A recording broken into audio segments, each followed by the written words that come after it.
Hello, friends. Do you have a moment so that we may discuss our Lord and Savior Minarchy? No, seriously, I'm just kidding. Hi, my name's Rick Robinson. I am the general manager of KLRNradio.com. We are probably the largest independent podcast network that you've never heard of. We have a little bit of everything, and by that, what I mean to tell you is we have news, pop culture, special events, conspiratainment, true crime, mental health shows, drama productions, and pretty much everything in between.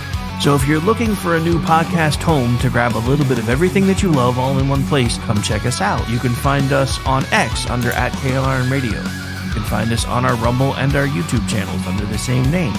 You can also find us at KLRNradio.com and pretty much every podcast catcher known to man. So again, feel free to come check us out anytime you like at KLRNradio.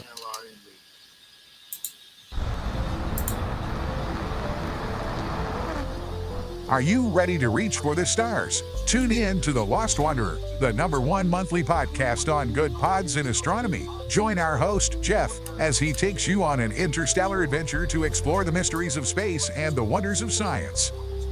From rocket launches and distant galaxies to the latest discoveries in astronomy, each episode is a thrilling ride through the cosmos.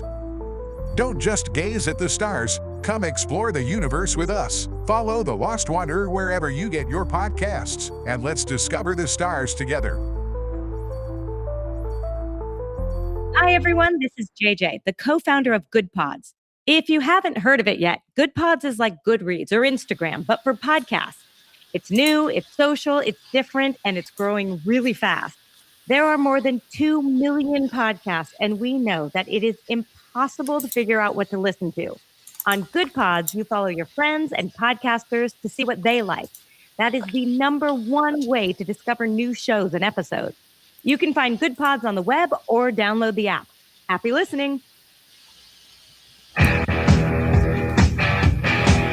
KLRN Radio has advertising rates available. We have rates to fit almost any budget. Contact us at advertising@klrnradio.com.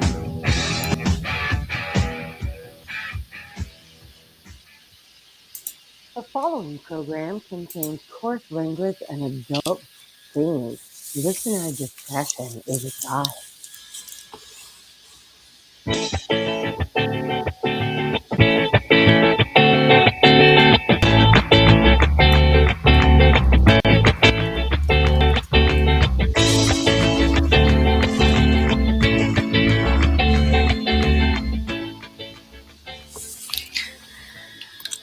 Welcome, everyone, to another episode of He Said, She Said. This is, I think, our first of the new year. And with me, as usual, I won't say always, but as usual, is none other than our very awesome Rowdy Rick. How are you doing tonight, Rick?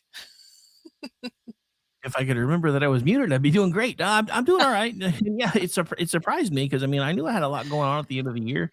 But when I pulled it up and realized that we hadn't done one together since Ghost Stories, I was like, holy crap, that's a long time. But yeah, so Jeff's been kind enough to fill in for me from time to time when necessary. And then last week, there was just a lot going on. And I was just like, I can't, nope, I got stuff going on. So anyway, but we're back. It's new year, not new us. We're still not new us. No, I'm still old. I'm still the same. Oh, whatever. But yeah, I hate that new year, new me crap. Just, I'm going to be the same as I always was. If you don't like it, I don't really care. But anyway. No, and if people can't handle this, well, then that's their problem, not ours. So that's the way I see it. Something that I just remembered I was going to talk to you the last time I thought we were going to do a show together about, just because I thought it was hilarious. So I figured out a program I can use to do short video snippets that are cartoon based. So I'm going to have me and Amish dressed like Jehovah's Witnesses while I'm saying the first line in that commercial. And have Sean remix it. Okay. That's gonna be funny. Well, I'll be dressed like a Jehovah's Witness. You can't really tell that much difference between a Jehovah's Witness and the Amish anyway, other than the hat. So it'll be Amish and me. But yeah, I found a way to do that. So that should be really, really cool. I can't wait to see it. Just a mental picture. Oh, but anyway, so yeah, it has been a while. I mean, you and Jeff were holding down the fort for me, and of course, anytime you're on the show, it's awesome because I think that's pretty much the only reason people tune into this one. It's for you. Oh, I So, seriously doubt that. I I'm, think I'm, people I'm pretty sure I people don't. are like, "Oh, what is she making up now? What kind of stupid jokes is she pulling?" But yeah, so for tonight, we're gonna discuss what the hell happened to romantic comedies. Not that it's ever been like one of my super go-to genres, but there are a couple that I really enjoyed even when I was younger, and we were kind of Oh, joking in yeah. the. Yeah. In, I in, mean, I'm not a big fan of the chick flick. I differentiate because some romantic comedies are not just for women, they are for men as well. Um, and they were, for me, I differentiate between a romantic comedy and a chick flick. A chick flick is, for example, the 2016 version of Ghostbusters. That was a chick flick for yeah, me. yeah, It wasn't I didn't find it funny. I just thought that it was you're inserting women in a role that was previously held by men, so they made it into a chick flick. The Set It Off was another one. Even though I enjoyed it, that was all women that were, doing a heist or something. Um, the one with the four Western women who I forget, Andy McDowell was in it, and Drew Barrymore, and I forget the name. It was like one name or something like that. That was a chick flick. It wasn't a romantic comedy. Yes, there was some romance. It wasn't but it wasn't a comedy. But it was a chick flick. It was women, centric. So I don't find romantic comedies to be women centric because there's usually a male counterpart. But we'll get to that also in a little while because it might be different. So, but yeah, I've noticed that there has been a dearth. Uh, I mean, one of the hottest leading men, most in demand leading men of kind of our generation, I suppose, but also the generation after us is Matthew McConaughey. And the last time he did a romantic comedy was 2009. There's something wrong when you're like, I mean, because it's obvious that he is somebody that can get a vehicle going and draw in the numbers, right? yeah. And yet nobody's taking advantage of that. And so I started kind of noticing these trends for a while, and it has become rather stark. Now we're not going to talk about Hallmark. Yeah, no. Hallmark and Great American Family have like run with it with the with the rom-com or the romantic films and whatever. So if you need a fix, you can always tune into that. So there's that. Yeah, but we're talking about like silver screen rom-coms. Those don't really exist anymore. And even the few attempts that they've tried, they've just been terrible. But there's lots of reasons why, and we're going to get into some of those at some point, probably. So, because yeah, I mean, like I said, never really been my favorite genre. I mean, I've been married twice, so of course I would sit down and watch certain movies. I'm not gonna lie, when Harry Met Sally helped me get laid, so I kind of like that one. That is probably the quintessential movie about a good romantic comedy because it actually broke a mold that had been cast long before that. I mean, we had a rote of how when Harry Met Sally was completely different because the ones that were before that had a formula. It was a boy meets girl. They fall in love. There's something, some kind of struggle, but they live happily ever after and all that stuff. When Harry Met Sally was different because both of them were not perfect. Okay, they were really not perfect for they had to. They were puzzle pieces that fit, but they were on the opposite sides of the board, and you didn't know if you couldn't put them together. It took a long time for you to actually gather that piece and figure out, oh, it goes with this one. That's the kind of movie that When Harry Met Sally was, and it was very.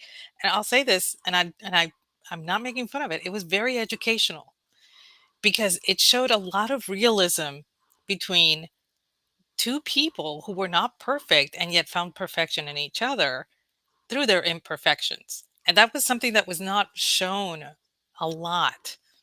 And that movie came out, what, in 89? I think I was in Yeah, it college when was. it came out. Yeah, yeah, it was 89. Yeah. So, for me, when that movie came out, I had to go see it because it was a Rob Reiner film. And I had really enjoyed Princess Bride. I had loved Spinal Tap. So I had to go see this movie. And for me, it was very eye opening because I You saw the guy's side for the first time in a romantic comedy. you keep using this word enjoyed. I do not think this word means what you I think it did. means. I enjoyed it. I really did. And like I said, I don't enjoy a lot of chick flicks, but this was for me very enjoyable because I saw the guy's side of things. I saw his expressions. I saw the way he was reacting to her. And it was and it wasn't like he was trying to salve her feelings. I mean, they didn't like each other at first. It's like it was great because it was truly real. I mean, I didn't like my husband when I first met him either. So, that should He's tell not you something. he's not listening right now, right? Oh He's no, like, he knows the story. But okay. we ended up Sure. dating for almost no 8 years before we got married. So that's one of the reasons why I resonate So with When Harry Met so Sally. so you're saying he wore you down. Uh, no, I was patient. Let's put it that way. I was patient. Anyway. Even he will tell you that I was patient. But I will say this, I finally understand how Amish feels when I'm on a show with him and one of his pop culture references don't land because I just reworked one of the best lines from The Princess Bride and you didn't even notice. I'm sorry. I may not have heard what was the line. I said, "You keep using this word Oh, enjoyment. yes, I I do not did. think it I means heard what you that. think it means." I was on a roll. I Sorry. know, but But that's half nice. the fun. Very nice. I try to trip you up when you're on your rolls, and it was one of the first times it's never worked, and now I'm sad. Oh, don't be Now I'm sad. sad. This is what happens when we take 2 months off. I lose my mojo. Ugh, We nerd. we gotta get back in our rhythm. See, we're like When Harry Met Sally, but only for podcasts, and Nice. Later I'll have what she's having because she's obviously delusional.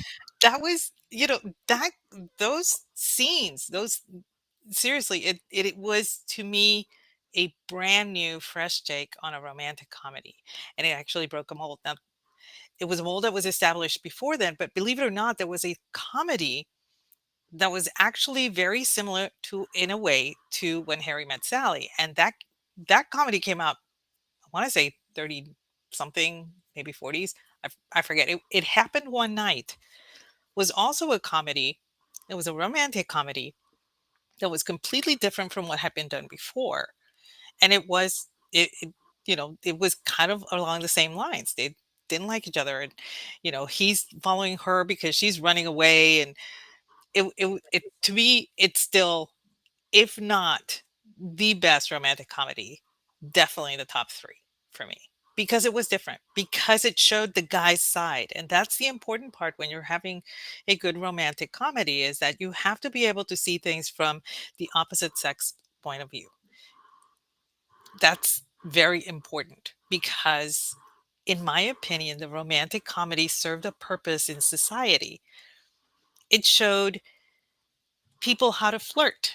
It showed people cues from the opposite sex, what to look for, things you could tell another person, how the lines that you don't cross, things of that nature.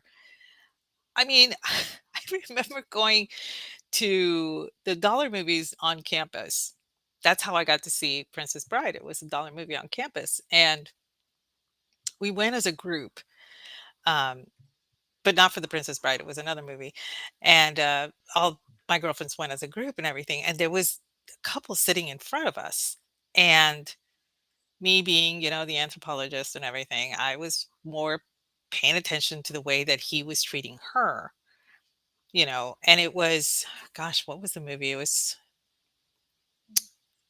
I've forgotten, but it was some kind of romance or something. And he was paying attention. He was paying a lot of attention. And as we all left, he did things for her that I saw had been reflected in the film. And this is true. Guys pick up cues from these romantic comedies every so often. They'll be like, oh, that girl really liked doing that. I wonder if it will work on a girl that I'm dating. I wonder if it'll work on the girl I've been eyeing, or want to ask out, and, that kind of thing. And there was another one. I don't know if you would consider a romantic comedy, but Fast Times at Richmond High, which was based on teenagers in high school. There were some levels of romance. They weren't the same as in When Harry Met Sally situation or even Princess Bride situation, but there were some about how you're supposed to treat the opposite sex, how you're supposed to treat the person that you really like and whatnot. And of course, as soon as I mention this, I'm sure everybody's going to be thinking about Phoebe Cates. I Yeah, just know when it. I heard he was. I was already picturing her getting out of the pool. But I will say this, as much as I liked that scene in the movie, I think I was too young for Fast Times when I watched it because the makeout scene with those 2 skeeved me out. Something about it just felt off, and I just, nope, nope, nope. But yeah, the swimming pool scene has to be one of my favorite scenes of all time, just saying, as a Yeah, guy. I'm But sure. She was for me, she was one of the cutest. She's still really beautiful, and I always thought that she was just adorable. And if she could have been if she were a living doll, that's what it would look like. She had the features of one. And I don't know if you remember Summer School, not Summer School, was Private School. right. She was in that one. And that was one where, they were, the guys were trying to figure out, Matthew Modine, was trying to figure out how to court her. Even though they were dating, he was trying to do all of these things for her. I know guys pay attention to these things because your mom's not going to teach you this stuff. But and you're not going to, your parents are not going to be like all romantic in front of you all the time. So there's not a lot of places where teenagers can learn to be romantic. And so, in my opinion, the romantic comedy was really helpful in that respect. It actually incentivized people to learn how to flirt and gave them cues on how to treat, the person they were interested in. It taught manners. You would see a man open a door for a woman. You would see pulling out the chair for her, the whole, let me order for you, let me, those kind of things. You saw those in movies. You didn't see it at your parents' house. Lord knows I didn't know my parents had sex. I know there's 5 of us, but I'm pretty sure they never had sex. Everybody everybody knows the stork dropped them off in the Cabbage Patch. Come on, man. Come on, man. Exactly. But no, I Exactly. mean, going back to the thing of, guys picking up cues from rom-coms, it and I think part of it was because I think the people that were creating the movies kinda knew that was gonna be a thing because, I mean, guys are visually oriented. That's some of the Yes. best ways that we learn is by paying attention to what other And people are doing. that's why they were so important. That's why you see people, you see a lot of the millennials, you see a lot of the Gen Z right now starting to pick up cues from older films. Um, they it really impressed me that I was at my sister's. I was delivering my mother to my sister. I know it sounds like a package, but we literally said when we walked in, package has been delivered, as we walked in through the door. But my niece was there, and she and her boyfriend were planning on having a movie night. So my sister was babysitting her 2 kids.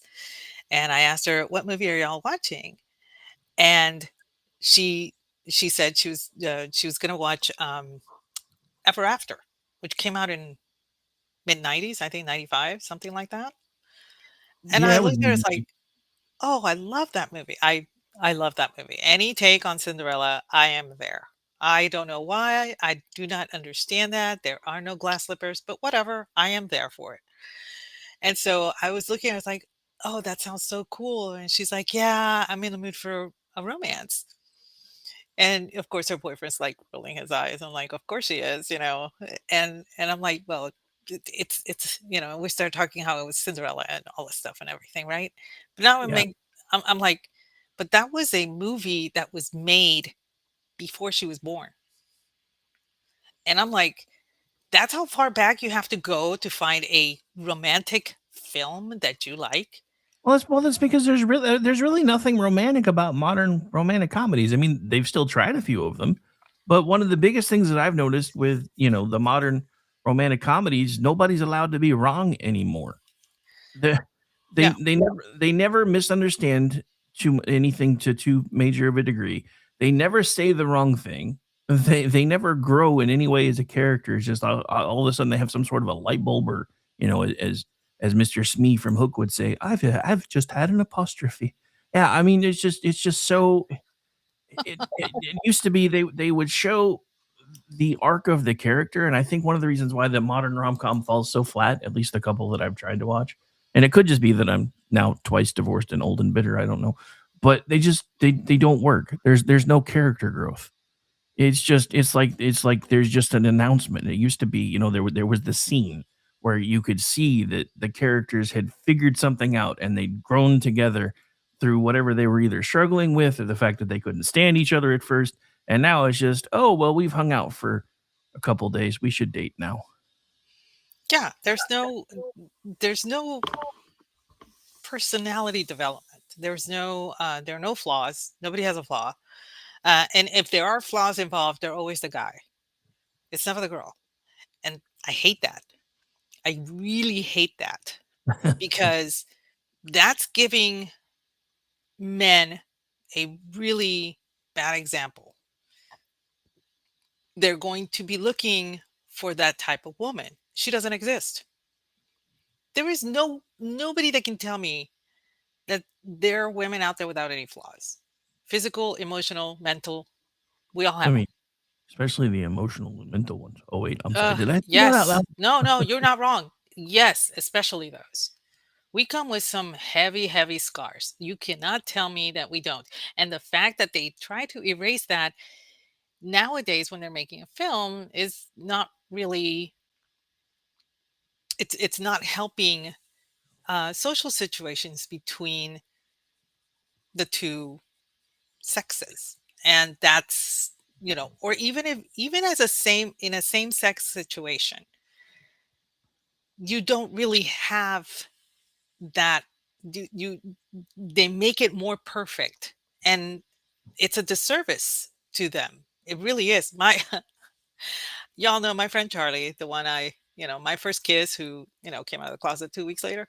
That one, he hates romantic comedies that involve same-sex couples. Hates them. That seems a little weird, but No, but he told me, and the weird way was how I found out. He came down to visit, and I said, "Hey, this movie's playing," and blah blah blah. And he's like, "Absolutely not." And I'm like, "Oh, I guess you saw it already." And it's like, "No, I have no interest." And I'm like, "Okay, I gotta hear this." So we went to IHOP to eat, and he told me it's like they are not realistic in any way. Why should I would he would rather just go see Pride and Prejudice, which he knows is complete fiction, because that's more real than the stuff that's being put out there for same-sex couples. So, and for him, I mean, he struggled trying to find somebody, you know, to spend the rest of his life with, and he finally did. And they're married now. They're actually planning on moving to France because that has been Charlie's lifelong dream. And Charlie realized, hey, I'm turning 60. I'm not getting any younger. So his job is completely remote. His husband's job is completely remote. And they just said, why don't we go and live in France? And now they're doing it. To them, this is romance. Looking out for each other, and, being there for each other through the worst of everything. But you don't see that on a romantic comedy, even for same-sex couples. The same-sex couple is always perfect. I don't know if you remember American Beauty, but there was, the same-sex couple that lived next door. yeah. They were perfect. They Well, were perfect. Even when I they mean, went out jogging, they were perfect. well, I think there's a reason for that. I think Hollywood was afraid if they actually depicted gay couples as human beings, they would be canceled. I I think that there's a lot to be said for that. And I think that has a lot to do with the lack of romantic films now. Well, I mean, What it's like, well, even when they try to do romantic films now, they're still trying to have that teaching a lesson moment, or they're Mhm. trying really hard not to offend anyone and trying to keep everybody happy. That is the exact opposite of what a romantic comedy is supposed to be. So they're supposed to be telling some sort of an honest story. I mean, yes, it's a fictionalized story, but you can actually like when Harry met Sally, that felt real. It really Exactly. did because and it was kind of the beginning of, the whole being able to email and talk to people, from other states really easily and things like that. And it was just one of those things where it was kind of we were getting into new territory, but this still felt really genuine. These people, met. But I think I might be confusing that one and You've Got Mail, but same general concept.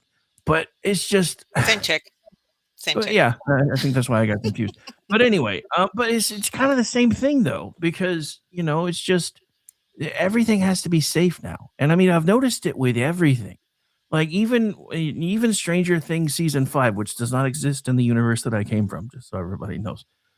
There was no need for them to have a 13-minute coming out scene for the dude because everybody already knew that it was pointless for It one, and it really was. Having you and I grew up in the 80s, and maybe you're younger than I am, obviously, but I remember when Charlie came out, it wasn't a private thing. He told his parents first. His parents were like, "Okay."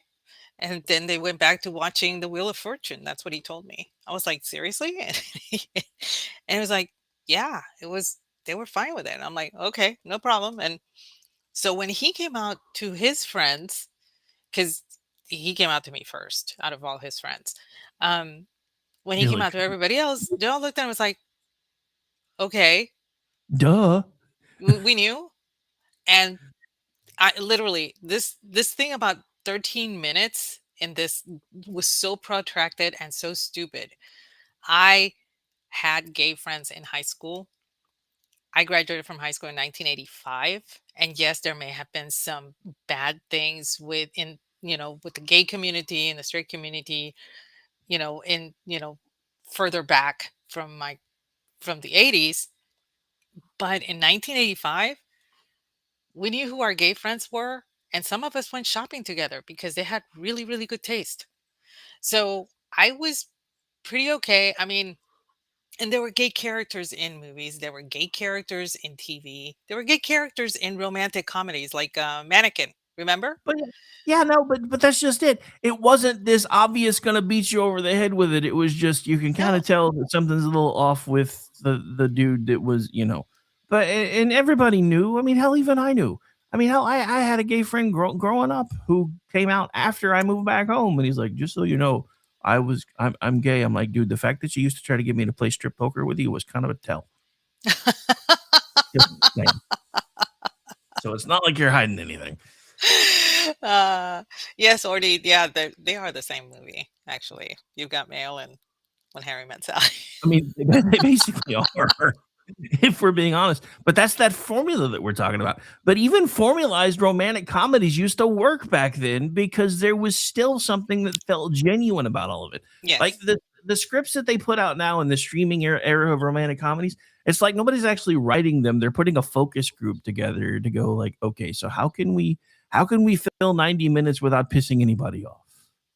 And that's exactly what it feels like because nobody ever really makes mistakes anymore. There's not this moment where you can tell that the couples honestly want to kill each other. And even if they try to put that in there, it seems so faked or half baked that it ruins the movie in the first place.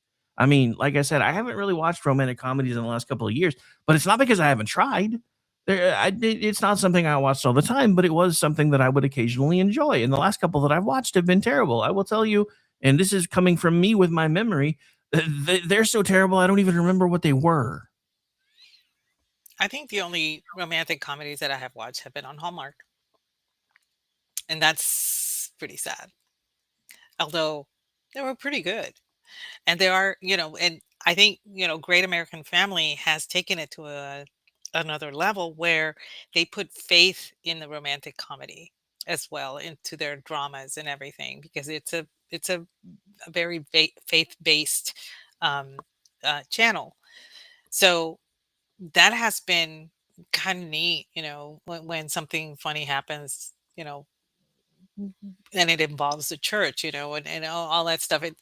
For me, it's like, I remember being helping my friend get ready for her quinceañera, and before the quinceañera, there's mass, right? They attend mass, or at least, where I come from, they do that.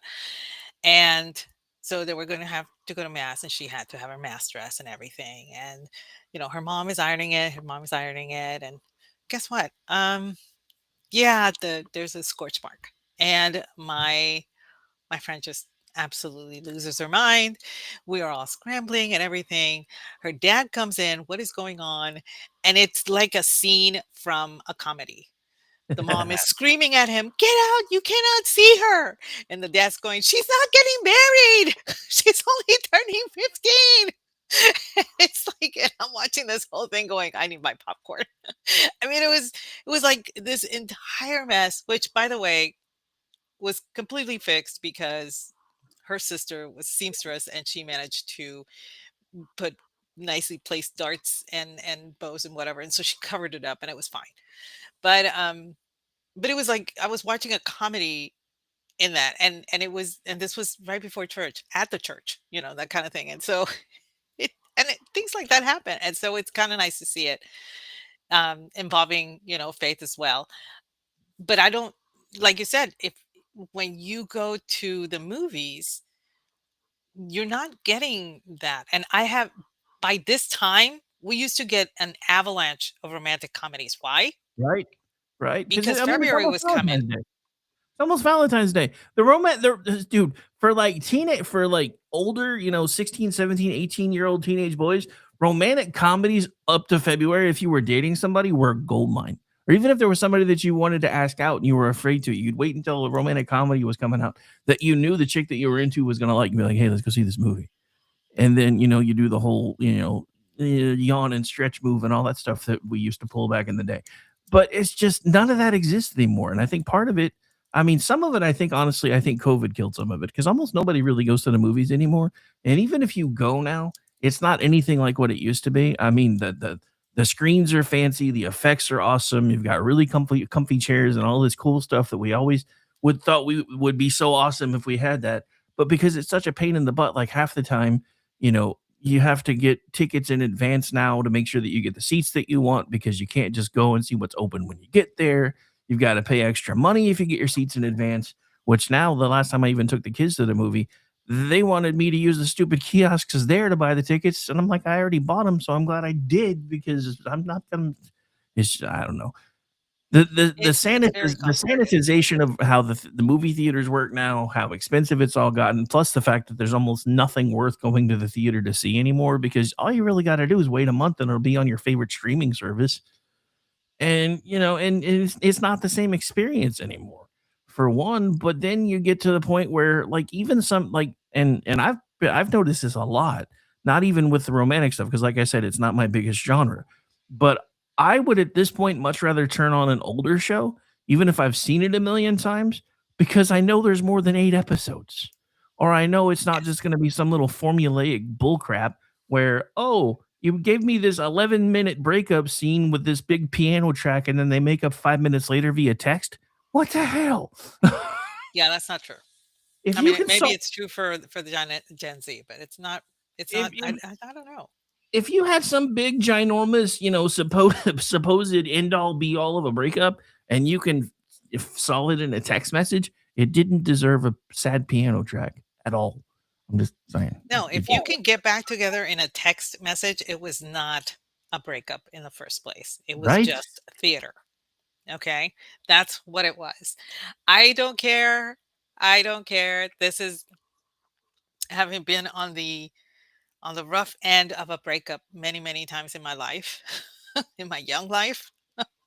Yeah, even if we had texting back then, that would not have happened. It would have been a face-to-face thing to get back because you needed to clear the air. You can't clear the air on a text. This is something that I've struggled with because I love to write letters, I love to write cards and all that stuff. And even doing so, stuff gets lost in translation. Unless you are talking to the person face to face, something's bound to get lost. And I make allowances for that. And sometimes, I'll send the letter and everything, and somebody will respond with a letter. And I've had people ask me certain questions about what I had written. And when I write back, I explain, had it happened in text, it would have been the same thing. But when you're going through a breakup and a text will get you back together, no, none of that is real. That's not really how it would happen because I've seen my kids going through this and they're, my youngest one, she went through a breakup before she found her one and only. And the guy was sending her texts about, wanting to um, get back together. He regretted breaking up with her. He hoped that things were okay, that if they could start dating again. And she asked me, Mom, I, I'm not sure how I feel about this. And I looked at it and I says, well, I know how I feel about it. And she asked me, what do you mean? And I said, let me tell you something. I know I'm worth better than a text. If he really wants to get back together with you, he will ask to meet with you and he will ask to meet you on your terms. And he never did because she sent him a message and said, this is something we should talk about in person. And he said, I'm not comfortable with that. And that's when she knew. She was like, yeah, no, I'm done. Texting is fine if you're communicating about, work or how you doing, or you're touching base with somebody or, whatever. But when you're trying to establish whether or not you want to spend time developing a relationship with another person and texting is how you're trying to communicate, no, that's not going to work. So I remember, like you said, I remember when You've Got Mail came out, that was brand new, So to use it in the film, which in and of itself was actually a kind of a remake of The Shop Around the Corner, but to use it in the film was new and it was fresh and everything. And because they had not met, it kind of worked. But if you've already had a relationship and you had a disagreement or whatever, you think a text is going to cut it? No, it's not. I'm Yeah, I sorry, mean, no. I don't know. I mean, all of this is just so it's all so trite now. I mean, even going back to The Princess Bride, yes, it was cheesy, but there were moments in the movie that were actually enjoyable for anybody who watched it. And you don't really have that in modern romantic comedies anymore because one, comedies aren't really comedies anymore, and apparently nobody below the age of 30 knows what it means to be romantic anymore. So I don't yeah. No, and this is, it goes back to how romantic comedies used to teach people how to court each other because women were doing courting too. you know it wasn't just the male courting the female was also trying to court the male. It was more subtle, but it was always there. you know and yes, like Princess Bride, yes, it's totally cheesy. I mean, he was courting her the whole time. He was saying as you wish. We get it. And then she finally wakes up to the fact, and then at towards the end she's like, she has enormous amount of faith that he will come for her. And then Humperdinck tells her, "Yeah, he's dead." And she's like, you're still afraid." And so, pronounce, man and wife, and she goes over there and she's like, "Well, this is the end. I'm just gonna." And she's about to kill herself because she cannot be with her one true love. She That is one way that she was kind of courting Wesley. And you don't see that anymore. And when you're watching a Hallmark movie, yeah, we it's the same plot. Yeah, I get it. But when you're watching it, you see the way the guy is courting the woman. And there are glimpses of the way that she begins to court him, whether it's she's making him cookies, or she goes to help him pick out a gift for his mother, or, you know, any of those little things that we are, you know, I guess experts at doing. We pick out stuff for everybody all the time. We bake, we cook, whatever. Those kind of things, when you direct them towards the person that you're interested, that is courtship. And it could be something as simple as I swear to you, if I were single and my husband and I were starting to date, I would refinish one of his desks. I really would. I've been dying to do that. There's one in the other room that I just got, and that's how I would court him. I remember one time we had had a major fight. Guess what I did? I went out and washed his BMW, his little Z4. And he came out and he's like, "What are you doing?" I was like, I literally said this across the way. I said, "I'm courting you." And he just smiled and he came over and he gave me a hug and he said that he was sorry for the whole fight. But women do this kind of stuff. We court too. And sadly, the movies aren't there to teach women how to court a guy. They're just not there. Yeah, I mean, but again, it just goes back to this whole thing of, everything is stylized now. Everything has to be perfect and sanitized, and it's just boring. I mean, there's something that occurred to me when I was making the statement about how the last couple of romantic comedies that I've watched, other than I did watch one with what the hell is her name? And I don't know. I keep wanting to call her Sydney Sweeney, but that's not it. Chick that plays Sammy on Days of Our Lives. She's in a lot of Oh, Hallmark Allison movies now. Sweeney. Allison Allison Sweeney. Sweeney. Yeah, I think it was because last names. I kept wanting to call her Sydney Sweeney. I'm like, wait a minute, Mhm. wait a minute. But anyway, Yeah, she um, does the Murder She Baked mysteries on yeah, and Hallmark. I mean, yeah, yes, I mean, if you're watching a Hallmark romantic comedy, you expect a certain amount of cheese baked in. Oh But, yeah. I've always liked Allison Sweeney. So I actually watched one, and that's probably one of the only ones that I've watched lately that I even remember anything about. And it occurred to me, I'm like, there used to be these things with romantic comedies where you'd watch it and you could, figure it was being quoted like sometimes 6 months, a year, sometimes 5, even 10 years later. Like, the line from Jerry Maguire, "You complete me." I mean, dude, how many times have you heard that ripped off in something else? Oh yes. And then the shut up, you had me at hello. Yeah, both of them came from Yeah, that movie. Not those that I don't judge. I never saw the movie. I just know that the lines come from that movie. I have a you've n thing, the thing I with know Tom Cruise, you but don't like Tom Cruise. I get it. I understand, but still. See, I don't know, because for me, most of the time, I can separate the crazy from the actor, because a lot of folks are like, "I can't believe you watch that kind of stuff knowing what their oh politics no, are." it's I'm like, not the crazy. I just never cared for his acting style. That was my issue. It was the same thing with Julia Roberts. The I the don't know. crazy came afterwards. I always wanted to be him when I grew up, so maybe that's why. That Yeah, one of my yeah.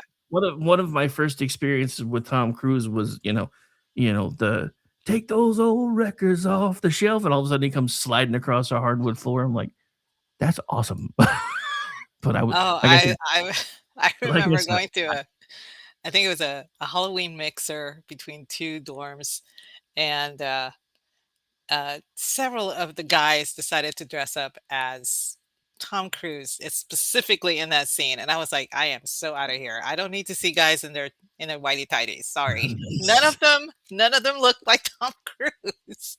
nice. So, it's like, "Yeah, this is not gonna work." But yeah, I mean, I know we'd mentioned Fast Times at Ridgemont High earlier. But yeah, I mean, that movie came out in '82. I think when I finally saw it, it may have been '83 or '84 because I watched it the first time when at home on like HBO or something because I didn't see it in the theater, and I was only like I think maybe 10 or 11 years old. Mhm. And I mean, there were parts of the movies that I really liked, and then there was that whole love scene between those two, and I'm just like, "Ew." I don't know, something about it just felt off, but so that that No, one's and never that one's never really been one that I've been able to rewatch, and everybody just kinda looks at me like I'm crazy. I was like, "It's not that I didn't enjoy parts of the movie, it's just something about that scene just felt off to me, and I haven't really it been able to it watch it was since it then." I didn't like it either. I'll be honest. I think I've seen Fast Times maybe twice, and the only reason I watched it was for Judge Reinhold because I always thought he was cute. And That um, explains so much. but I mean, speaking of a romantic comedy that was an absolute ripoff of something that was not a romantic comedy, but had romance and comedy in it, Romancing the Stone. That was a really good romantic comedy because it did show somebody that was out of her depth, having to find the courage to go through all this stuff for her sister. And her character arc kept growing and expanding and blossoming, and then you saw his character arc, which was somebody who was hiding, basically living in South America, hiding from the US. He didn't want to go back home or anything. And you saw his character arc developing as they were, exposing themselves to danger and looking for treasure, or whatever it was that they were doing. And they find that they're very much, enthralled with each other, and they find the treasure and everything. And they have a falling out because of Danny DeVito telling her, it's like, yeah, he's romancing it from under you. And she gets upset, and he says, I'll meet you in Cartagena and blah, blah, blah, and all this stuff and everything.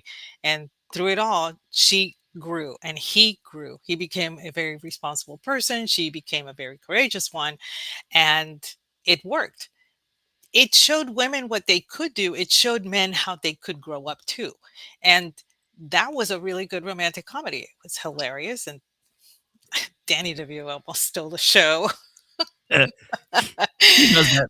He does that in almost everything he's in, though. He really Yes, does. yes. And so for me, it was, I Jewel of the Nile was okay. It wasn't that great. But Romancing the Stone was different in that the it was almost like a deliverance, but not that hostile and not that dark. In Deliverance, you saw the character shifts. You had the Burt Reynolds character and the John Voight character actually switched throughout the movie. John Voight became the more rugged, the more, you know, um, gung ho person, and Burt Reynolds became a lesser being or whatever. He had been boastful. He wasn't really as courageous, and Voight stepped up and all that stuff. It was kind of the same thing here, where she was very mousy, and but her sister was in trouble, and so she had to go. She had to go do something, and she found her courage as she went along. Um, and it was kind of the same thing for him, where for a long time he's catching birds to sell on market and all that stuff, and just eking by, but not doing anything with his life or anything. And she basically gives him purpose. And the purpose for him at first was to find the treasure, but then the purpose became her. So it was a really the character development in that film was awesome. And anybody who watched that film immediately could connect to either one, and could actually see themselves doing certain things from it. I mean, I remember I went with my boyfriend at the time to go see the movie when it came out. And to this day, we laugh about it because we came out of that movie talking about it, laughing about the jokes and everything. And he says that throughout my life, he has seen me become more like Joan Wilder. And I said, well, throughout your life, I saw you become more like, you know, uh, Michael Douglas's character, who's Oh, there nice. with me. And his wife laughs about it because she says, I totally see it. I totally see it because she's seen the movie too, But it actually incentivized both men and women to seek out those parts of themselves that they didn't know they had. So I love that movie for that reason. Yes, it's a romantic comedy.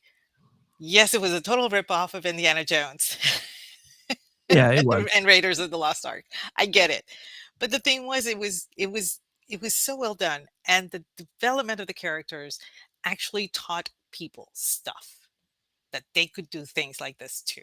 Admittedly, most people will not go to Columbia to do this, but at a lesser level, yeah, you might find yourself being more courageous than you thought you could be, simply because that movie taught you to do that. And and right now, the movies that are coming out don't teach anything. They try to indoctrinate the current narratives, but they don't really teach you anything. All right. So speaking of movies, we're reaching the point of audience participation. So I'm going to say a line from a movie. I think Aggie probably already knows the answer to this one, so she has to be quiet for a second just to see if anybody else gets the Oh, this answer. is going to be so difficult for me. I have to be quiet. Because there's a delay. So there's this one.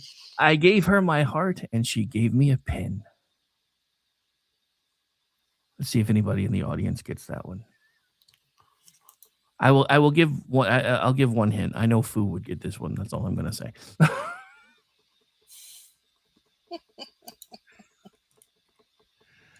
Oh. Sometimes I forget how long the delays are, so I'm gonna give it another few seconds to see if anybody says anything.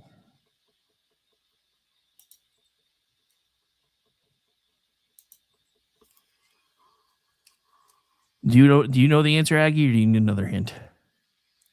I can see it and I can't for the life of me. Okay. I give up. Which one? You want another hint, or do you want me to just tell you? A hint. Boombox outside a window. Okay. Say anything. There you go. That's the one.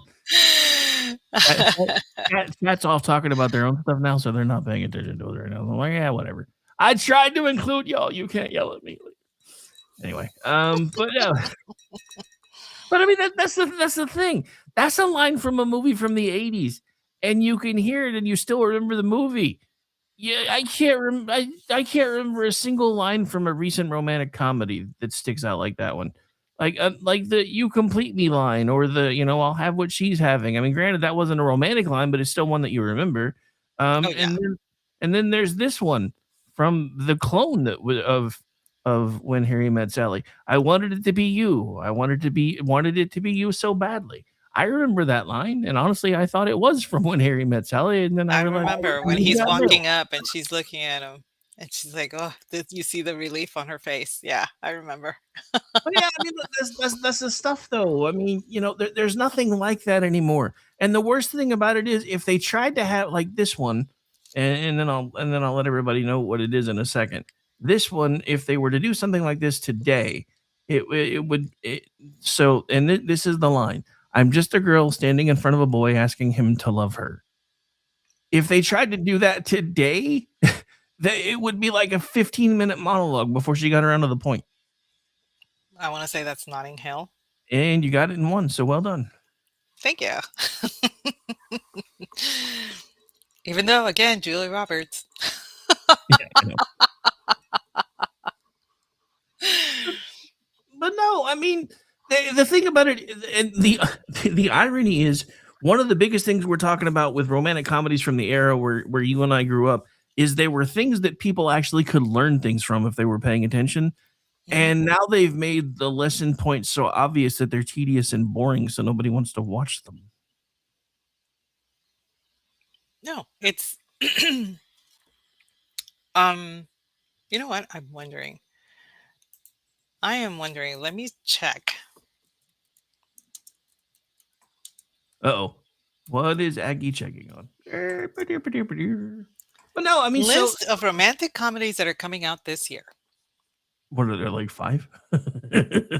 I'd be surprised if there were even 5. There's some on Netflix. Yeah, that doesn't surprise me.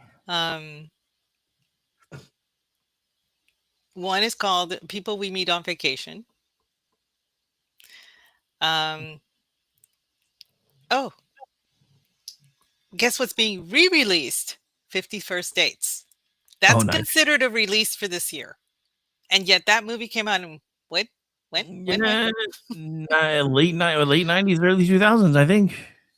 May have been mid first decade 2000s. I don't remember. But the and it's funny because they're talking about, oh, there's so many coming out, and Yeah, Some of and them are they're having to in, go back 20 and 30 years to pull anything out.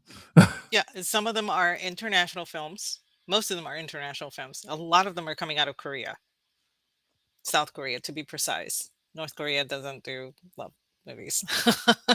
I mean, North Korea's idea of a love movie is making you And rice a lot of baby. them are coming out on Netflix. But um, oh, there's a remake of Wuthering Heights, which is coming out, which I already saw the theatrical trailer for it, and I was so appalled. I wanted to rinse my eyes out with alcohol and not the drinking kind. I was so upset. I cannot tell you how upset I was. Um, there's a spin-off from Pride and Prejudice that's coming out. And I'm like, there was no sequel to Pride and Prejudice, but okay. So this is a completely fictionalized account based on one of the characters in Pride and Prejudice. Um, you know, Mm, there is one called, this one is actually a horror thriller, and it's called Rom-Coms Must Die. So I'm like, I'm there for that because that's not going to be, that's going to be a dark comedy horror type of thriller. So that could be fun. Um, and the believe it or not, this is what it says. It's a dark comedy about a filmmaker's desperate attempt to produce his next film in a changing industry. Does that kind of tell you what's been going on with the rom-coms here? yeah, pretty much. So, Amos just dropped an obscure reference in the chat to apparently a 1995 romantic comedy, The Englishman Who Went Up a Hill but Came Down a Mountain. So Oh, I love that movie. I'm I'm guessing that's where he was going with that. But I adore that movie. It is just amazing. I cannot stress how that title actually did it a disservice, but the title actually describes what's going on. And for those of you who have never seen this movie, it takes place in Wales. And Wales has only one mountain, okay?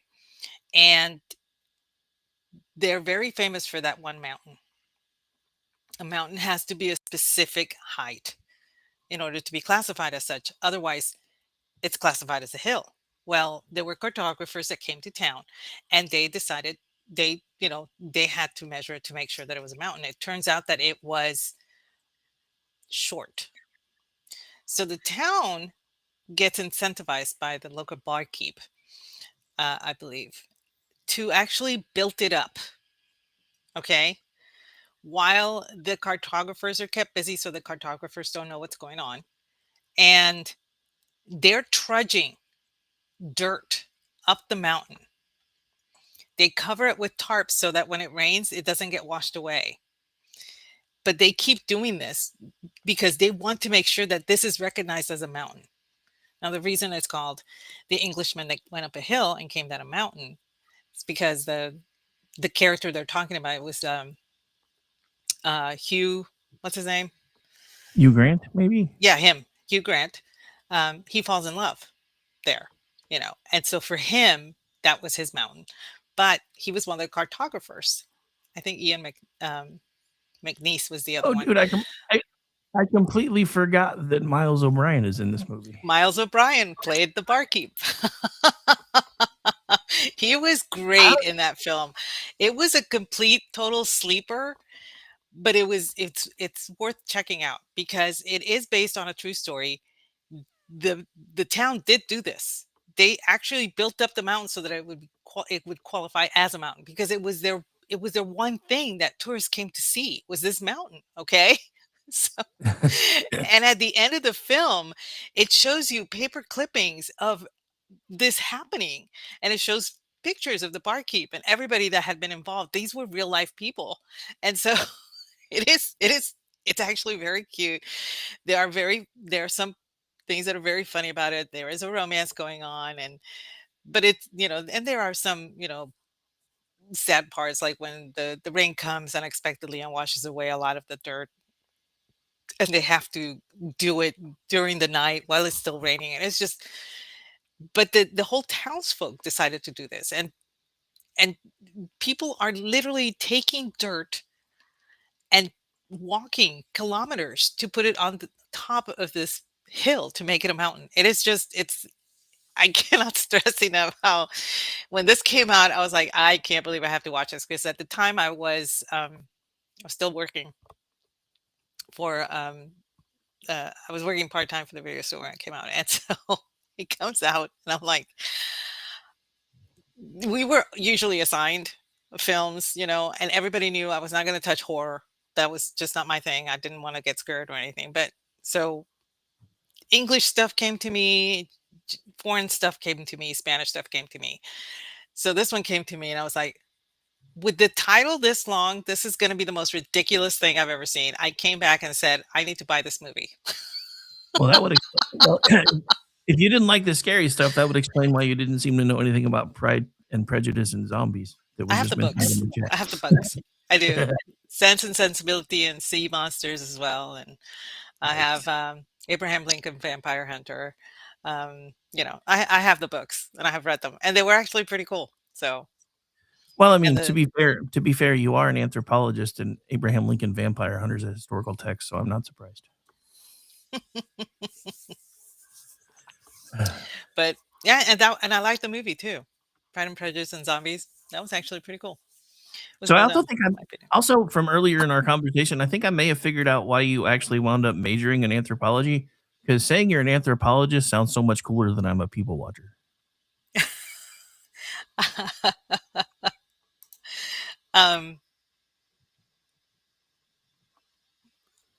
I call myself more of a people watcher than an anthropologist, mostly because most people expect an anthropologist to have a PhD. So that's why.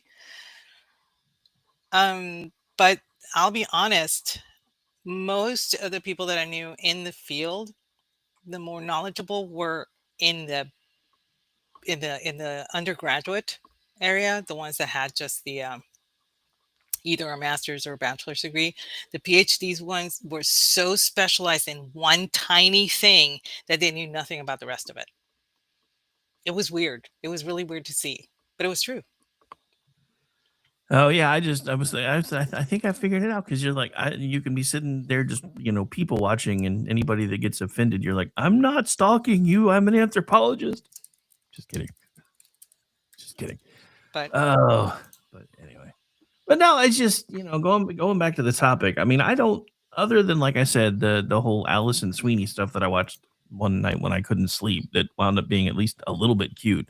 I don't remember the last romantic comedy thing that I've watched that was pre early 2000s that I actually enjoyed. So, it's hard for me to think of anything. yeah, me And too. and I have friends that are going, let's go to the movies. I'm like, the only thing I like at the movies right now is when, some something comes out for Easter that's faith based. I went to watch David. I thought it was really cute. Well done. Um, The Chosen when it shows up at the theater. You see the pattern here? Yeah. It's No, like I get it. nothing else is attracting me to anything. I, my daughter wanted to go to the movies, and I said, okay, what did you want to watch? And it better not be horror. And she said, oh, I want to go see this movie. And I looked at it and I was like, I can already tell you that I'm not going to like it. I don't even know what it was. I couldn't tell you what it was.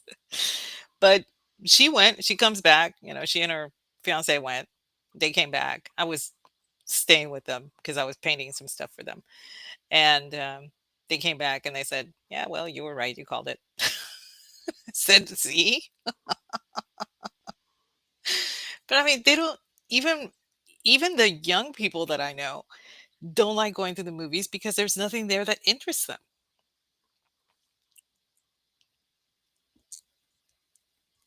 I think maybe when Disney puts something out, they might be incentivized to actually go see it.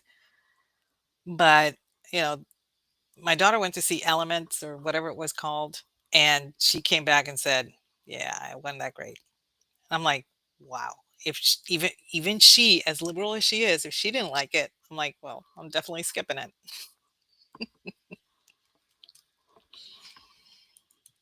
Sorry, I was sneezing and muted myself and then forgot I was muted, so I apologize.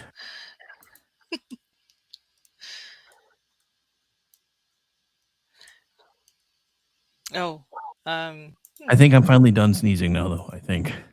I blame you. Not really, but still. Yeah. I had a sneezing fit, and when I have those, it normally happens like 4 or 5 times. My dad's always made fun of me for that because when I really get sneezing, it goes on for forever. well, one of my relatives, they, once they start sneezing, they have like 10 or 12, and then they're done, like completely done. I'm like, how is that possible? I don't understand that, but Yeah, okay. I never sneeze in less than 3. So, and there's only been a couple times in my life that I can remember sneezing less than 3 times. And one time happened in front of my dad. And he's like, "Come on, I know you got at least one more in there. Come on, what are you doing? Only be hanging." I was like, "Dad, that's not fun." But No, yeah. I sneezed a couple of times before we got on the show, and see, nothing since. Yeah, lucky you. I Like I know, said, I know. I think you digitally transmitted me your cuties. Sorry. It's all good. But anyway, yeah, it's been elucidating to see the trends that have been happening when it comes to films being made nowadays. I know that there's one called Send Help that's coming out, and that's supposed to be a thriller, and it stars Rachel McAdams, and that's a role reversal type of film. Um, I don't. There's no romance in it, but a boss, she has a male boss, and she's the assistant, and they are traveling by plane or something. Something happens, and they end up being stranded on a deserted island, and she has to figure out how to survive, and she's this mousy gal, but she has some skills, and she starts building, shelter and doing this and doing that, and she you know s- figures out how to spear fish, and she does all these things. Meanwhile, he used to be like the quintessential terrible boss, the terror that was, you know, I tell you what to do. I'm the one that's a brains. I'm this, I'm that, and everything. And she was always scared of him. And it seems to be that there's a role reversal where she, you know, he he gets hurt, so she's like helping him to heal, and ties things together and all this stuff and whatever. And I saw in the trailer, it says, "I'm your boss," and she looks at him and is like, "We're not at work." It's like, yeah, that's not going to work here. But apparently, it's a thriller of some sort, and I had my sister's kind of excited to go see that because she likes that kind of movie and everything. But again, this is something that's considered safe, where you take a woman that has been downtrodden by a man, and now fuck the patriarchy, the woman is now in charge, right? So that movie gets made, that one is approved, that one is kosher, that one gets to go. And that's the kind of pattern that you see that's in Hollywood. And that's why you don't see, you're right, that's why you don't see a lot of rom-coms anymore, because it's not acceptable to actually be courted by the patriarchy, be courted by the male, be courted by somebody, you know, the traditional male female roles that a lot of people claim came from the 50s. No, those traditional male female roles have been around for millennia. It just so happens that men contribute certain things that women can't. Women contribute certain things that men cannot. They complement each other. That's how it was supposed to be. That's how it works in biology. That's how it works, emotionally. That's how it works physically. That's how it works. You know, that's how it works. Translating that into a film has become problematic because you have the feminists out there saying, down with the patriarchy. They're saying that we don't need men, that it would be great for men to just go away. You have spent so many years trying to beat into people that men are toxic, that men don't deserve to be heard, that men you have spent almost an entire generation, if not two, beating down men to the point that young men now don't don't feel comfortable around women. They don't want to be around women. They don't know how to act around women. So you see that translated in film as well, where if they were to put out When Harry Met Sally today, it'd be completely different. Yeah. Well, um, if they put out When Harry Met Sally today, he'd have to check her for a penis.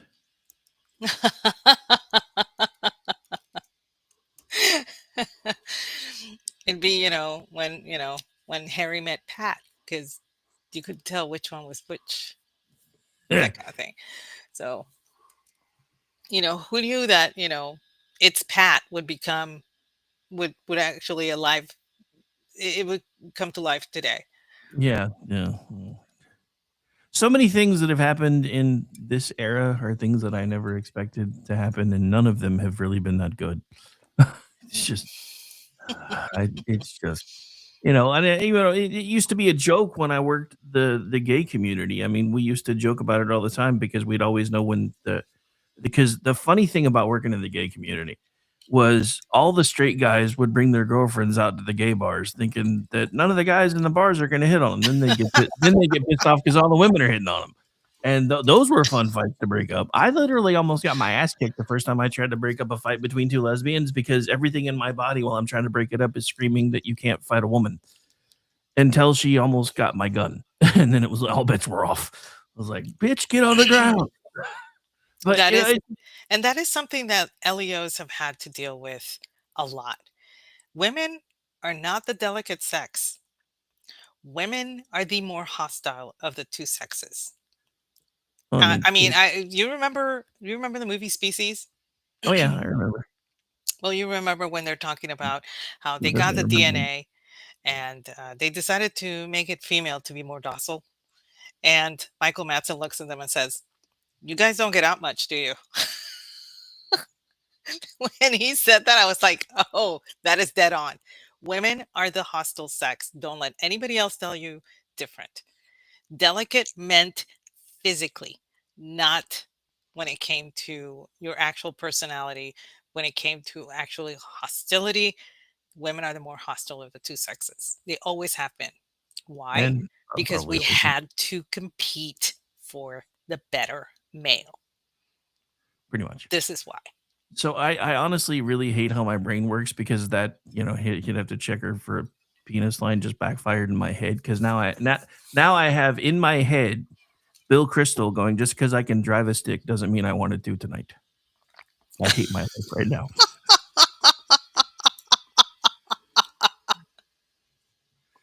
I hate Um, my life now. Seriously, would anything by Andrew Dice Clay get made today? No. Nothing. No, dude.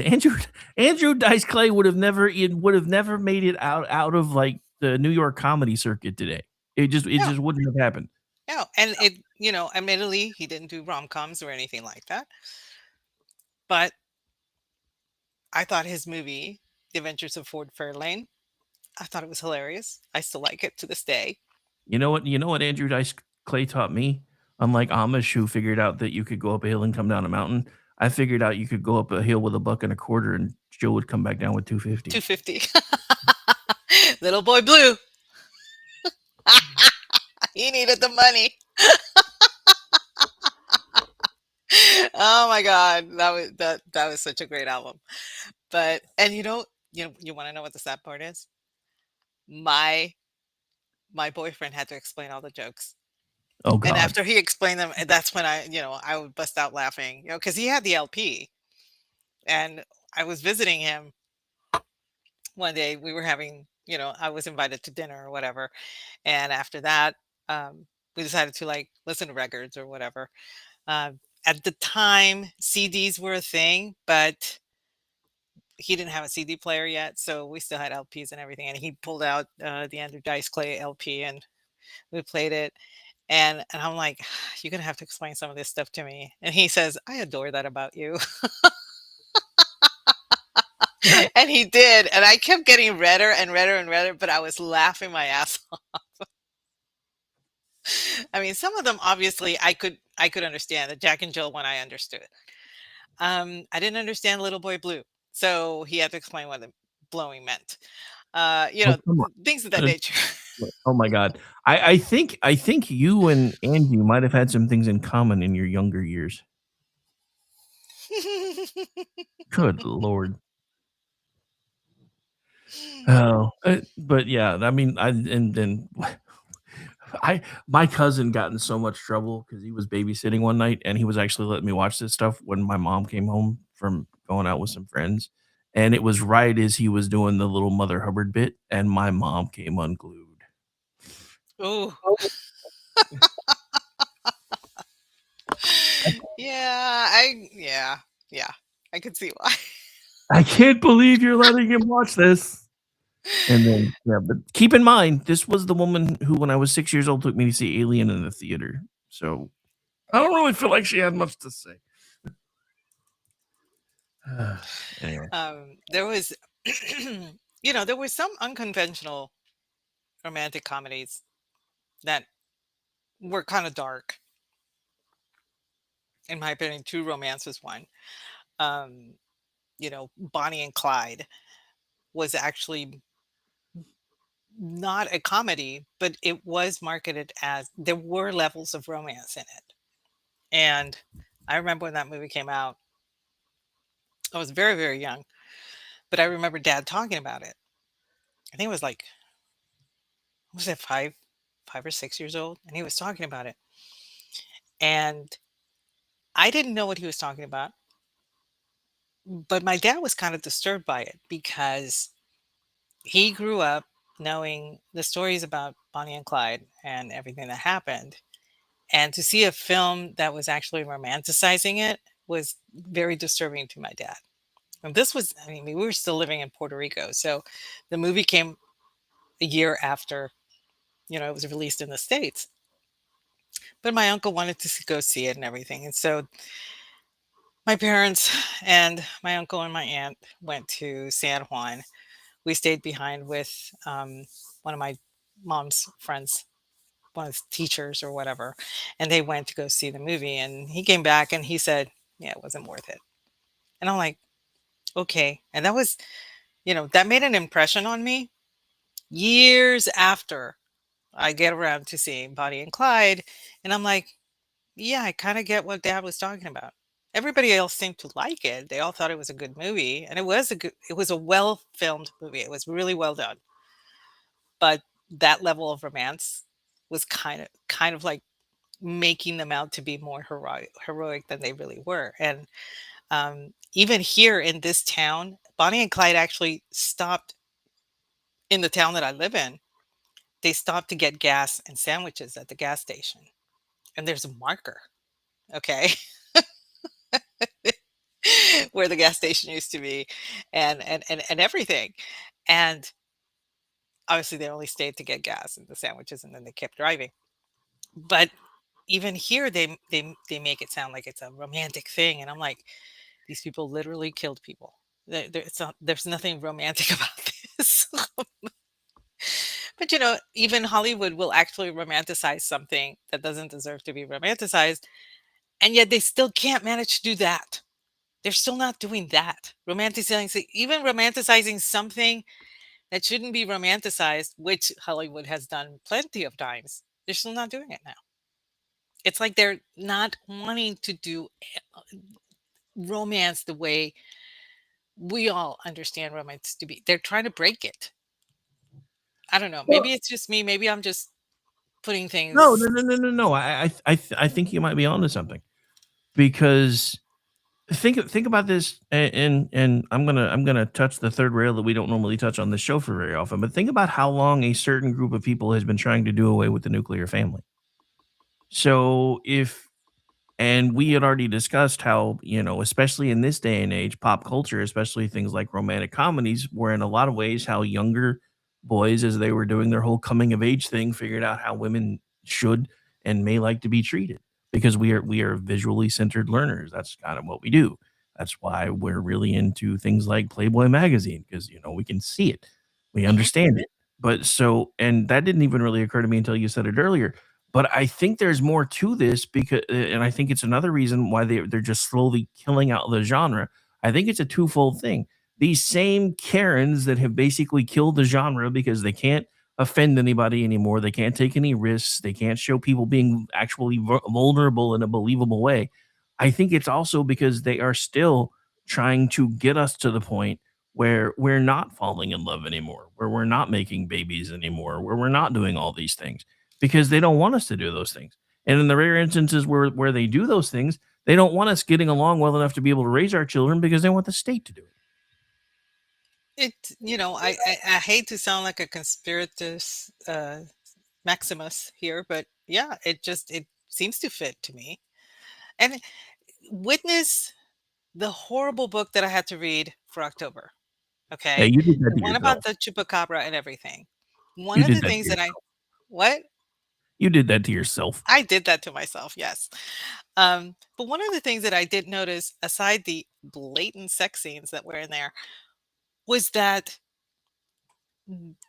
the male counterpart to the female counterpart was behaving in the most romantic ways. The stuff that you would read in the old, you know, Jane Austen novels, the whole bringing of the flowers, the whole courtship, the pulling out the chair, the carrying them, across the threshold type of romance.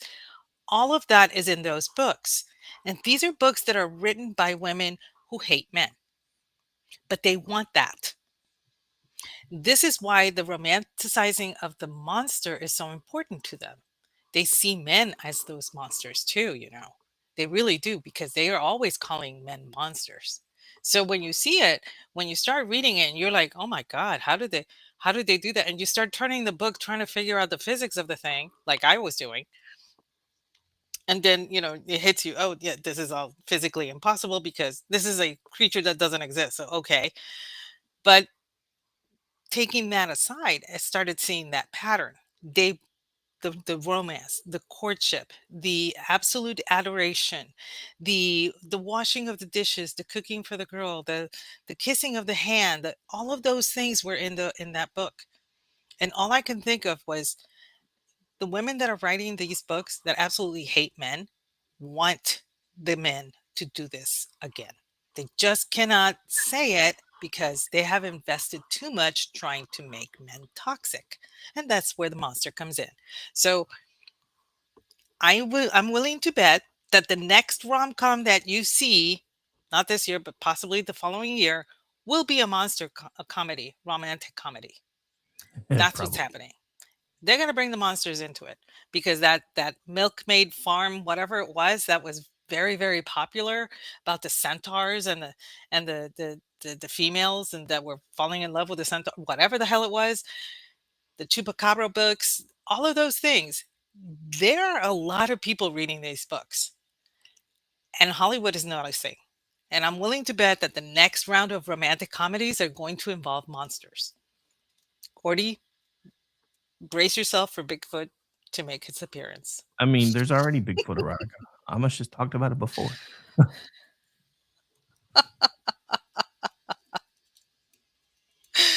But I mean, seriously, this is what I do think that you're right, that Hollywood has trapped itself because it cannot make these movies because they're afraid of pissing some sector of society off.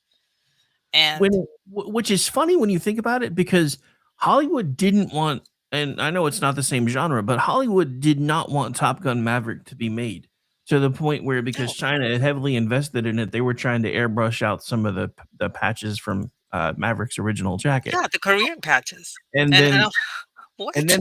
then they decided not to do it and released the movie anyway, and actually got in trouble from the copyright holder, because by the time they released it, their rights to be able to release it no longer existed, and they did it anyway. And it was like the number one movie at the box office for that year. And you would think when you keep seeing all the things that people are willing to shell out money for versus the ones that they're not, you would think eventually somebody would figure it out. Because, and the funniest thing about these folks is they're the ones that keep telling us that we're all about the money and we're all about this and we're all about that. But reality is setting in for them because Hollywood's dying. Hollywood's dying so bad that Hollywood itself is basically a ghost town now. Most everything gets made either in Canada or gets made in smaller studios in other states because nobody can afford to work in Hollywood anymore. I mean, and it's funny because I never noticed how much stuff was being made in Canada, except for the random times when they would screw something up, like the old show Psych from back in the day. Mhm. In the pilot, they had the sergeant chevrons were upside down based on how we wear them here, and I'm like, wait, that's not how we wear them here. This fucking show's made in Canada. And then, like, I was watching this an actual Canadian show marketed in Canada called The Listener, and Rainbow Sun Franks was actually in it. It took me for I was like, wait, that's the dude from freaking Atlantis, and I knew most of the Stargate stuff was filmed there, but it was just funny seeing. I saw a bunch of bit players from those shows showing up in these other shows that are actually marketed in Canada. I just thought it was just kind of interesting, but I mean, Hollywood is nothing like what it used to be, and it's dying, and it's going to continue to die until they figure things out. They have to be willing to take risks anymore. The funny thing is when they started down this trajectory, these things that they're doing now were the risks, but now they're the safe bet because they're just doing everything they can to try not to piss everybody off. What sells is when people get pissed off, when they get emotionally invested in something. Now the only thing you can get a leftist emotionally invested in is an ice shooting. Too soon? Ooh, I see what you did there. May have been too soon. But I do tend to agree. They do not take any chances anymore. We all talk about how there are no original scripts in Hollywood being made. Most everything that Disney has put out has been a reboot of one of their animated films. They have not had anything else come out. Either do an animated film that doesn't really do well, like Raya or Elements or In and Out 2, which was okay. Um, or In and Out or 2 and let's not even talk about Buzz Lightyear because that was horrible. dude, That that didn't would do well at all. wow. And so you have they're trying to insert certain cultural elements that are driven by narratives in our culture into their films, and parents are rejecting it. And if the parents reject it, that means the kids are not going to watch that film. But that's what they did with the live action films of their animated films. What happened with Mulan? What Lion King was actually remade because the voices in the original Lion King, some of them were not acceptable. So they had to remake them with voices that were acceptable, as in African American. Oh yeah, I know. You know, and so You forth and can't so on. you can't have who was it that voiced the original Simba? Wasn't it like Matthew Broderick or something? It was I Matthew know it was some Broderick. I know it was Mhm. some white kid. So yeah, And you can't do that one. Maura Kelly was Nala.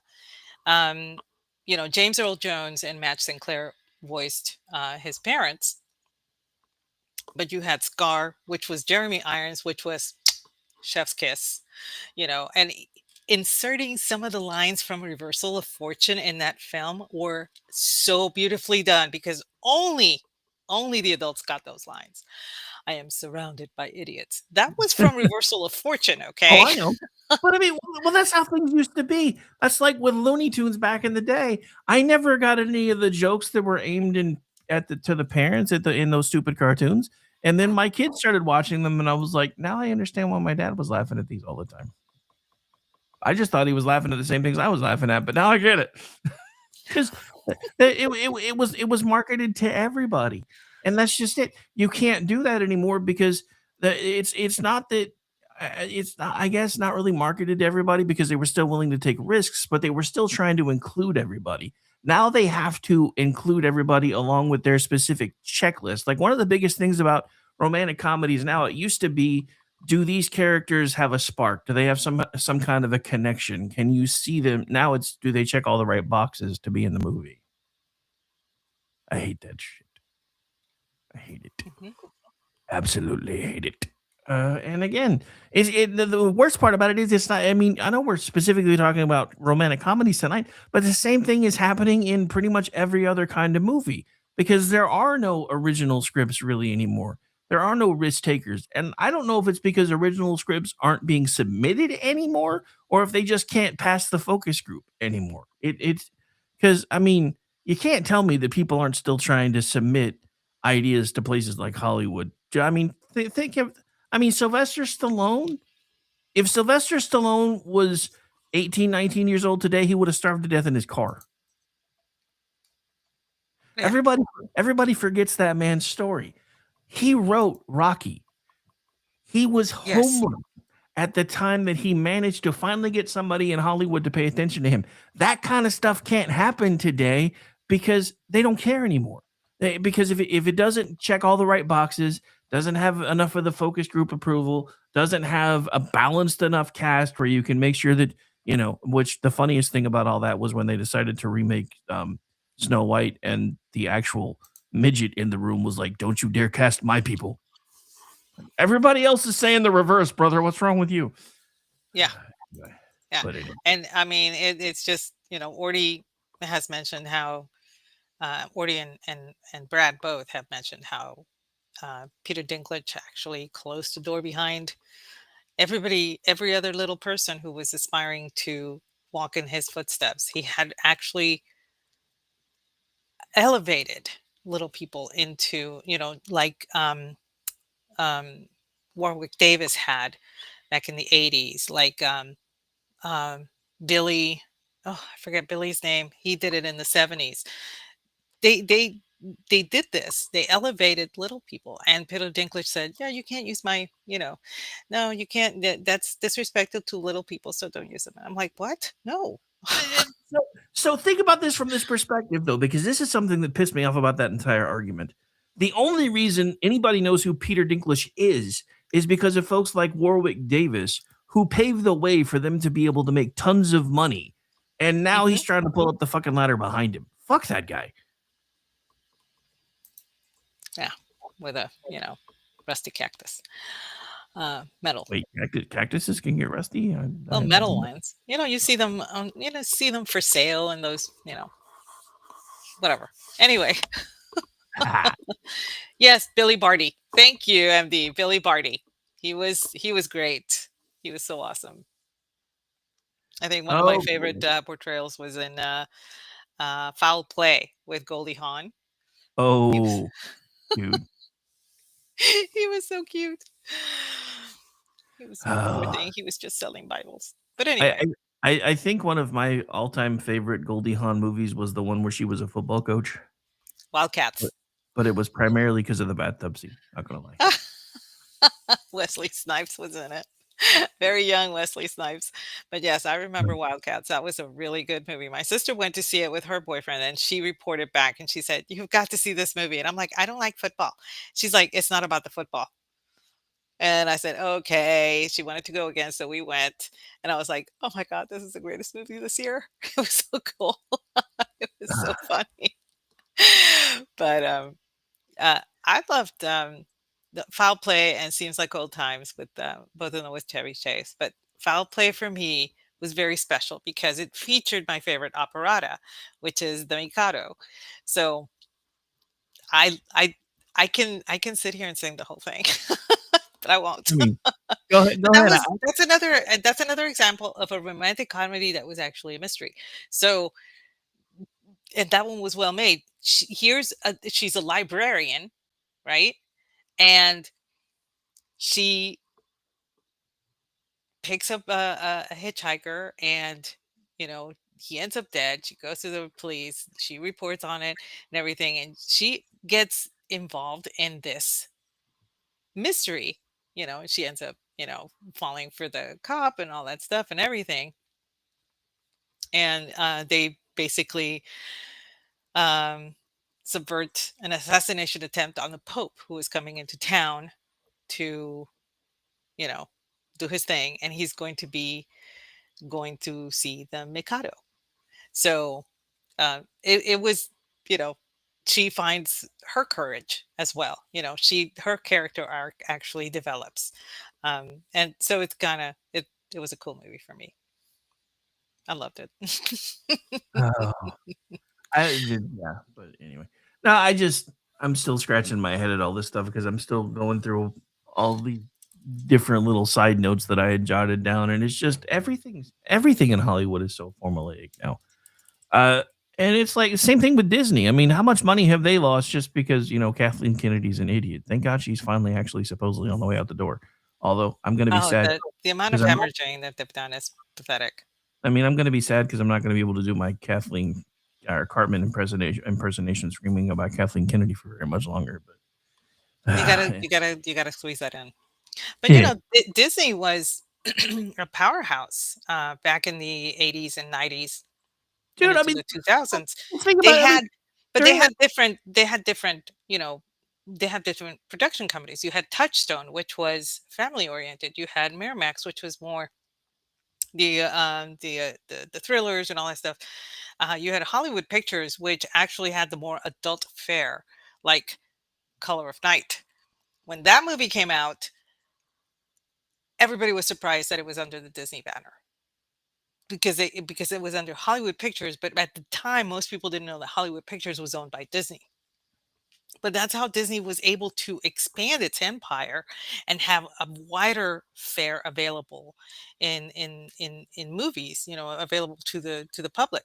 But they had a niche with romances too. The rom-com that Disney put out was usually good fare, and it was good family fare, or PG-13, sometimes rated R, but most of the time it was PG-13, and it was enjoyable. And you cannot find Disney doing any of that anymore at all. And it's because they have on their staff people who insist on infecting the current narratives into the films that Disney puts out.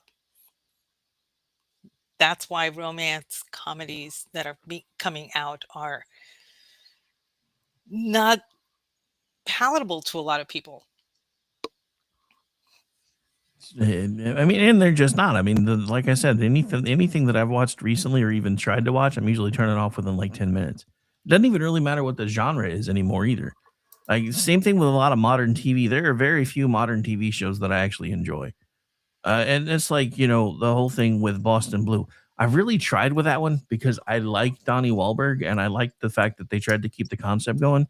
But it went from this honest, like gritty take on how police work works to an estrogen filled thing that I just don't quite understand compared to what the original was. So I will probably give it through the rest of this season just to see, just because he's in it. But I have to admit, I don't look forward to watching it like I used to with Blue Bloods. There was just something about that show that it was one of those shows that could and actually did resonate with everybody. This one, they're trying to check all the boxes again. I'm tired of that. Excuse me. I swallowed wrong. Well, at least you put the word wrong in there. I was about to hit it. Yeah, considering the topic tonight. Okay. Well, I mean, we're also in the chat. Em also pointed out earlier that his wife had no idea what a Hummer was, so that's why I was about to hit that giggity button if you didn't say wrong really fast.